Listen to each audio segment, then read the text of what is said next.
भगवान द्वारिकाधीश को पता चला कि विदुर काका के समझाने पर भी दुर्योधन नहीं माना, तो द्वारिकाधीश ने भी मन ही मन विचार कर लिया कि जो विदुर जी के समझाए पर भी न समझा, वो संसार में अब किसी के समझाए पर नहीं समझ सकता। विदुर काका जैसा एक सुलझा हुआ व्यक्ति, विदुर काका जैसा प्रधानमंत्री जो हस्तिनापुर को मिला, ये हस्तिनापुर के सौभाग्य हैं। और इसके जैसे सुलझे हुए व्यक्ति के द्वारा भी अगर दुर्योधन न माने, तो समझ लो कि अब इस संसार का कोई व्यक्ति दुर्योधन को नहीं समझा सकता। पर मेरी जिम्मेवारी है कि एक बार मैं भी जाकर के समझाऊं,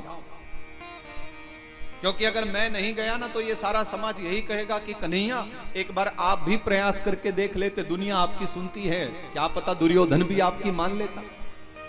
भगवान को पूर्ण विश्वास है कि मेरी नहीं मानेगा दुर्योधन, लेकिन फिर भी समाज को दिखाने के लिए भगवान ने द्वारिका से आकर के दुर्योधन को समझाने का मन बनाया, और इसलिए चले आए भगवान।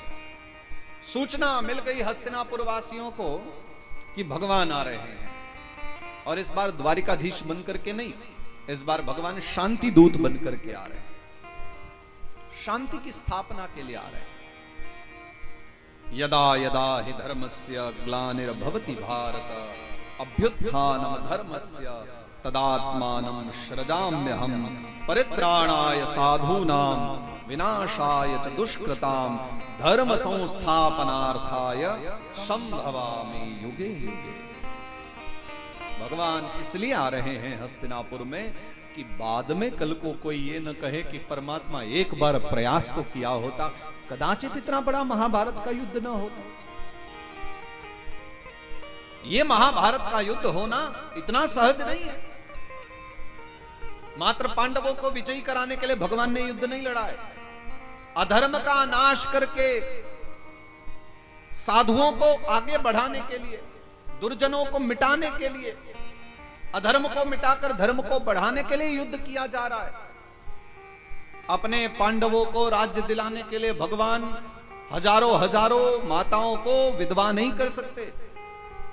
अपने 5 पांडवों को राज्य दिलाने के लिए भगवान लाखों बच्चों को अनाथ नहीं बना सकते। अगर यहां हजारों माताएं विधवा हुई हैं, लाखों बच्चे अनाथ हुए हैं, तो उसके पीछे कारण है कि धर्म की रक्षा करनी है। अगर ये अधार्मिक व्यक्ति बैठा रहेगा सत्ता पर, तो समाज में तो अभी और पीड़ा होगी, और उस अधार्मिक व्यक्ति को हटाने के लिए अगर कुछ बलिदान देना पड़े तो परमात्मा कहते हैं वो हमें देना पड़ेगा, धर्म के लिए करना पड़ेगा।